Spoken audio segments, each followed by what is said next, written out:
Daily show में आपका स्वागत है। मैं हूं आपका मित्र साथी हमदर्द मुकेश कुमार। दोस्तों, बार्क यानी ब्रॉडकास्ट ऑडियंस रिसर्च काउंसिल ने ऐलान किया है कि वो अगले 8 से 12 हफ्ते तक टीआरपी के आंकड़े नहीं देगा। आपको पता ही है कि बार्क हर हफ्ते टीआरपी के आंकड़े देखता है, जिससे पता चलता है कि कौन चैनल नंबर 1 नंबर 2 है, और साथ ही ये भी पता चलता है कि कौन से कार्यक्रम हिट हैं। तो बार्क जिन चैनलों के आंकड़े नहीं देगा वो दरअसल न्यूज कैटेगरी के हैं, नॉन न्यूज के नहीं है, एंटरटेनमेंट चैनल के नहीं है।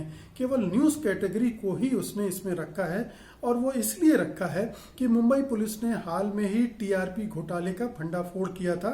उसने बताया था कि कैसे रिपब्लिक टीवी और मराठी के 2 चैनल मिलकर टीआरपी के साथ गड़बड़ी कर रहे हैं। टीआरपी के लिए नापने के लिए जो मीटर लगाए गए हैं उनको प्रभावित करके अपनी टीआरपी बढ़ाने की कोशिश कर रहे हैं।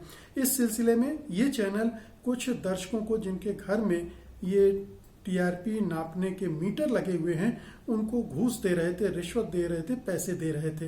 तो जाहिर है कि जब ये खुलासा हुआ तो टीआरपी के आंकड़ों को लेकर एक बावेला मच गया, और ये संदेह खड़ा हो गया कि जो टीआरपी आ रही है वो कितनी विश्वसनीय है, उस पर कितना भरोसा किया जा सकता है। और इसीलिए ये कहा जाने लगा कि ये फेक टीआरपी आ रही है, क्योंकि ये असली की टीआरपी नहीं है, मैनिपुलेटेड है। और कुछ चैनल जिनमें रिपब्लिक टीवी का नाम सबसे ज़्यादा आगे से आया है, वो सबसे ज़्यादा प्रभावित करके अपनी टीआरपी बढ़ा रहा है, क्योंकि पिछले कुछ महीनों में सबसे ज़्यादा आश्चर्यजनक ढंग से किसी चैनल की टीआरपी बढ़ी है तो वो रिपब्लिक टीवी है।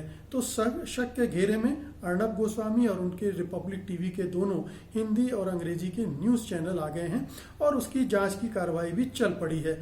लेकिन इस बीच अब चूंकि टीआरपी देने वाली एजेंसी ही संदेह के दायरे में आ गई है, टीआरपी संदेह के दायरे में आ गई है, तो इसकी वजह से जो विज्ञापन दाता हैं वो भी हिल गए हैं। तो जाहिर है कि इस वजह से बार्क ने तय किया है कि वो 8 से 12 हफ्ते तक टीआरपी नहीं देगी, और इस बीच में वो अपने सिस्टम को दुरुस्त करने की कोशिश करेगी, रिफॉर्म करने की कोशिश करेगी।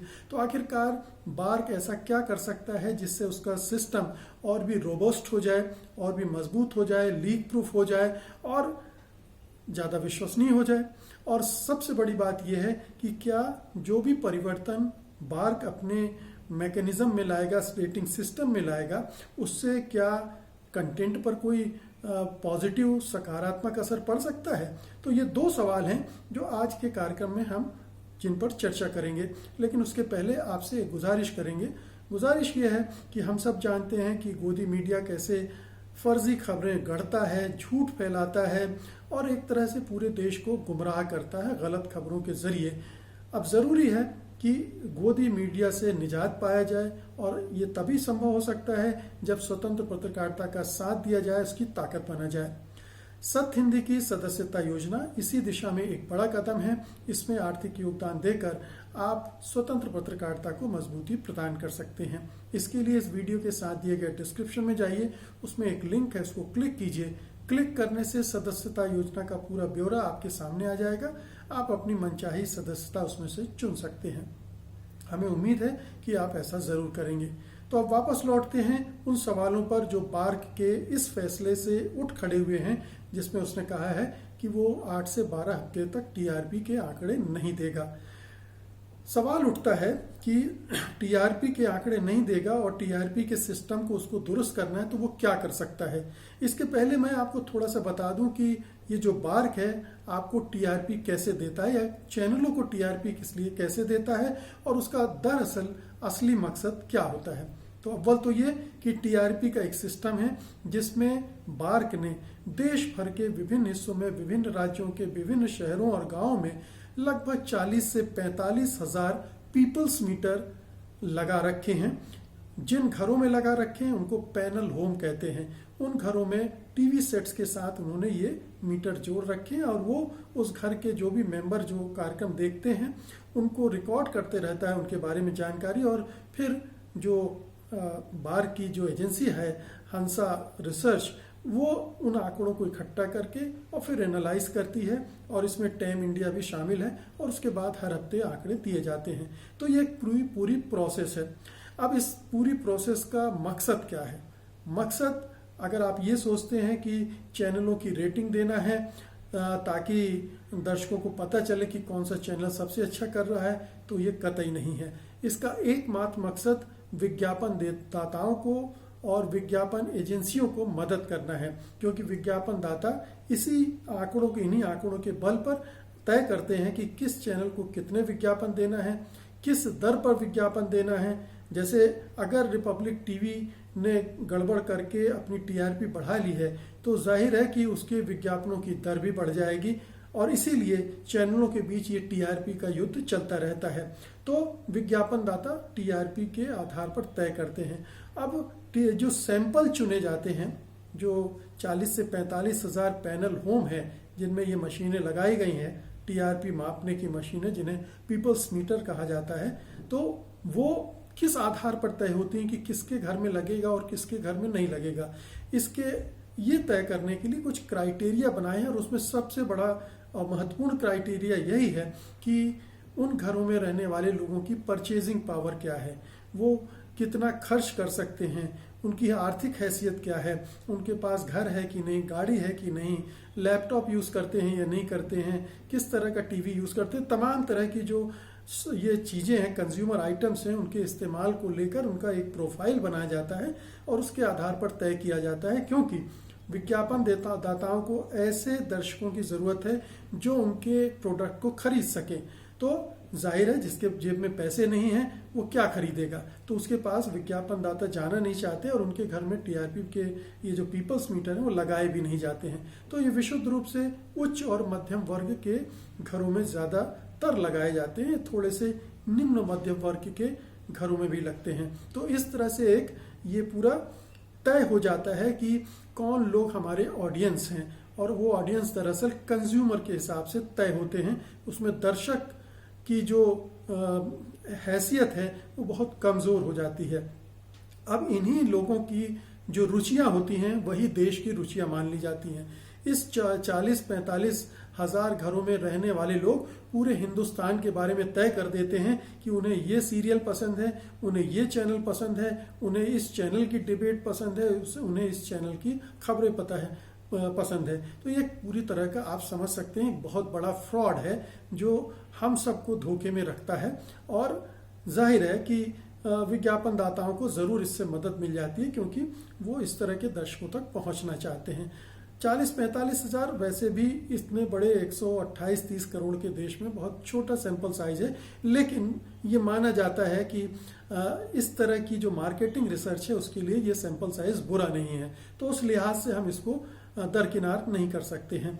लेकिन ये स्पष्ट है कि ये जो पूरे आंकड़े हैं दरअसल विज्ञापन दाताओं, विज्ञापन एजेंसियों के हिसाब से गढ़े जाते हैं, इकट्ठे किए जाते हैं और उनके लिए होते हैं। तो जाहिर है कि उनके फायदे की बात सोची जा रही है, दर्शकों के फायदे की बात नहीं सोची जा रही है। अब इसका दूसरा हिस्सा होता है कि ये जो रेटिंग सिस्टम है, टीआरपी है, वो कंटेंट पर चैनलों के किस तरह से असर डालती है। तो जिस तरह की आंकड़े आते हैं इन 45 हजार घरों से, उसी के हिसाब से तय हो जाता है कि चैनलों को किस तरह की खबरें बनाना चाहिए, किस तरह के प्रोग्राम देना चाहिए। और अक्सर ये जो होड़ चलती है उसमें एक ट्रेंड डेवलप करने लगता है सनसनीखेज खबरों का, सेलिब्रिटी की खबरों का, या हल्की फुल्की खबरों का, या झूठी और फर्जी खबरों का, या उन्माद भरी खबरों का, देशभक्ति के नाम पर जो उन्माद पैदा किया जाता है वैसी खबरों का, या धर्म के नाम पर उन्माद पैदा किया जाता है वैसी खबरों का। तो इस तरह की खबरें बढ़ती जाती हैं चैनलों में, और वही धीरे धीरे ये मान लिया जाता है कि यही सबको देखना है। तो एक तरह की सहमति ये इस तरह की प्रक्रिया बना देती कि यही सही है और यही दर्शक देखना पसंद करते हैं। तो ये बहुत बड़ी बुराई है। इसने पूरे टीवी कंटेंट का कबाड़ा कर दिया है, इसने पूरे पत्रकारिता का कबाड़ा कर दिया, पूरे मीडिया का कबाड़ा कर दिया है। एक टीआरपी तो इसके लिए जिम्मेदार होती है, दूसरी सरकार जिम्मेदार होती है जो चैनलों पर दबाव डालती है अपने हिसाब से कंटेंट को बनाने की, अपने हिसाब से अपनी नीतियां लागू करवाने की। तो एक दूसरा प्रभावी तत्व सरकार का होता है। लेकिन अभी हम चूंकि टीआरपी की बात कर रहे हैं, इसलिए टीआरपी का ये बहुत बड़ा रोल चैनलों के कंटेंट को गढ़ने में आता है। अब सवाल उठता है कि बार्ग क्या करेगा? बार्क जो करेगा वो ज़्यादा से ज़्यादा ये हो सकता है कि वो ये जो पीपल्स मीटर जहाँ जहाँ लगे हैं, जिनकी गोपनीयता सुरक्षित रखी जानी चाहिए, जिन्हें गुप्त रहना चाहिए और जिनका पता ये जो फ्रॉड करने वाले लोग हैं, घोटाला करने वाले लोग हैं, पता कर लेते हैं और फिर टीआरपी को प्रभावित करने का काम करते हैं। तो कैसे इस गोपनीयता को वो सुरक्षित रख सकता है, क्योंकि ये पहली बार ऐसा नहीं हुआ है। बार्क के रहते ही पहले भी 2 बार इस तरह की खबरें आ चुकी हैं और उसके पहले जो एजेंसी टीआरपी देती थी, जिसको टाइम इंडिया कहा जाता था, 2001 से लेकर 2014 तक वही आंकड़े दे रही थी, बल्कि 15 तक वही आंकड़े दे रही थी। और उसके ज़माने में भी 20 बार इस तरह की खबरें आई कि ये जो बॉक्सेस लगे हैं, पीपल्स मीटर लगे हैं, उनको प्रभावित करके चैनल अपनी टीआरपी बढ़ाते हैं। मैं एक चैनल का हेड था और उस समय मेरे पास कुछ लोग ऐसे आए थे जिन्होंने ये ऑफर किया था कि हम अगर चाहें कुछ पैसे खर्च करें तो इस तरह से हम अपनी टीआरपी बढ़ा सकते हैं। तो मैंने मना कर दिया, लेकिन बहुत सारे चैनल ऐसा करते रहे हैं। और आपको मैं बता दूं कि एनडीटीवी ने टाइम इंडिया पर अमेरिकी कोर्ट में इसको लेकर एक बहुत भारी मुकदमा भी किया था। हालांकि वो टिक नहीं पाया, लेकिन एनडीटीवी का कहना ये था कि टीआरपी के आंकड़ों में खेल करके एक बड़े चैनल ने, जिसका मैं अभी नाम नहीं लेना चाहता हूं, उसने खेल किया है और अपने आंकड़ों को बढ़ाया है। जिस तरह से अभी रिपब्लिक टीवी ने बढ़ाया, उस तरह से उस समय उस टीवी चैनल पर आरोप लगा था कि उसने बढ़ाया है और उससे बाकी चैनलों को या एनडीटीवी को नुकसान हो रहा है। तो ये खेल बहुत पुराना है और इस खेल को रोक पाना अभी तक बार्क के लिए संभव नहीं हुआ है और ये बड़ा मुश्किल काम भी है, क्योंकि इतने लोग इस पूरी प्रक्रिया में इन्वॉल्व होते हैं, शामिल होते हैं कि कब कौन सी सूचना लीक कर देगा और उसका इस्तेमाल टीआरपी घोटाले के लिए हो जाएगा, किसी को पता नहीं है। तो इसको रोकना एक बहुत ही चुनौतीपूर्ण काम है बार्क के लिए। और भी तरह तरह के रिफॉर्म की ज़रूरत है, लेकिन ये रिफॉर्म जो हैं वो जितने भी होंगे वो उस रेटिंग सिस्टम को इस हद तक विश्वसनीय बनाने का काम करेंगे जिससे जो विज्ञापनदाता हैं उनको कोई शक पैदा ना हो, जैसा कि अभी हो गया है कि कहीं ये फर्जी रेटिंग की वजह से हम किसी गलत चैनल को तो पैसा नहीं दे रहे हैं, हमारा पैसा बेकार तो नहीं जा रहा है जो हम विज्ञापन प्रचार प्रसार के लिए खर्च कर रहे हैं। तो इस शक की वजह से बार्क को दबाव में आकर ये टीआरपी की रेटिंग रोकनी पड़ी है, बल्कि उन्हीं विज्ञापनदाताओं, विज्ञापन एजेंसियों द्वारा ही बार्क कंपनी बनाई गई है। तो जाहिर है कि उन्होंने भी ये मिलकर ये फैसला किया है कि ऐसा रोक दिया जाए।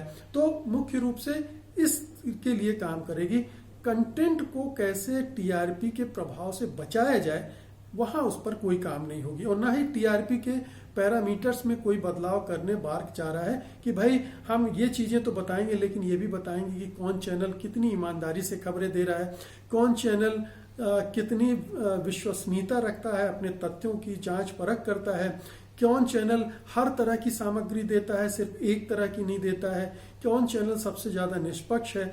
इस तरह के क्राइटेरिया पर कोई काम टीआरपी या बार्क नहीं करेगा, ताकि और भी कंटेंट को इस प्रभाव से बचाया जा सके। तो बार्क की अपनी लिमिटेशन है, वो एक हद तक ही काम कर सकता है और जो भी काम करेगा वो विज्ञापन दाताओं और विज्ञापन एजेंसियों के लिए काम करेगा, ना कि हम दर्शकों के लिए। इसलिए बार्क के इस फैसले को बहुत उत्साह से नहीं देखना चाहिए, बहुत उम्मीदों के साथ नहीं देखना चाहिए। तो दोस्तों, ये थी आज की मेरी वीडियो रिपोर्ट। उम्मीद है कि आप इसे लाइक करेंगे, शेयर करेंगे और अभी तक अगर आपने सत्य हिंदी को सब्सक्राइब नहीं किया है तो उसे सब्सक्राइब भी करेंगे। अब मुझे अनुमति दीजिए, कल मैं फिर हाजिर होऊंगा एक नए विषय के साथ, उस पर अपने विचार रखने के लिए। तब तक के लिए नमस्कार।